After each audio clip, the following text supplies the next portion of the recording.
Welcome to Tamil review. இன்றைக்கி நம்ம சேனலில் நலன் குமாரசாமி இயக்கத்தில் வெளிவந்திருக்கிற வா வாத்தியார் படத்தோட ரிவ்யூ தான் பார்க்க போகிறோம்.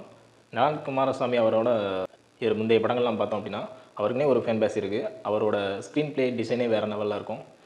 காதலும் கடந்து போகும், சூதுகவும் இதெல்லாம் பார்த்திங்கன்னா எனக்கு ரொம்பவே பிடிச்ச படங்கள் அப்படின்னு சொல்லலாம். இந்த படமும் அந்த லெவலுக்கு கொண்டு வந்திருக்காங்களா இல்லை அதை விட டிஃப்ரெண்ட்டாக இருக்கா அப்படிங்கிறத இந்த ஒரு வீடியோவில் பார்த்துலாம்.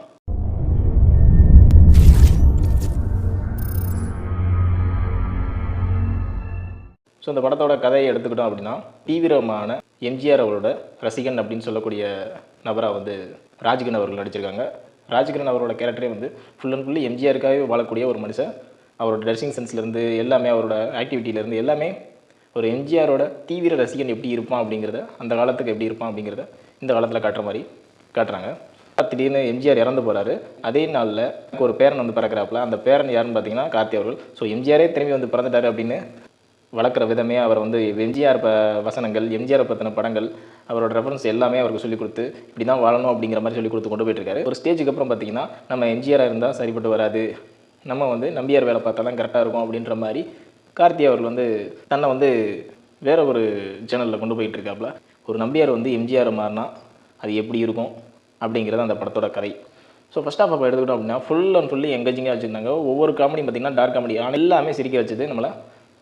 கார்த்தி அவரோட ஆக்டிங்காக இருக்கட்டும், ராஜ்கிரண் அவர்களோட ஆக்டிங்காக இருக்கட்டும், ஹீரோயினோட லவ் பர்சன்ஸாக இருக்கட்டும், எல்லாமே நம்மளை எங்கேஜிங்காக தான் வச்சுருந்தது.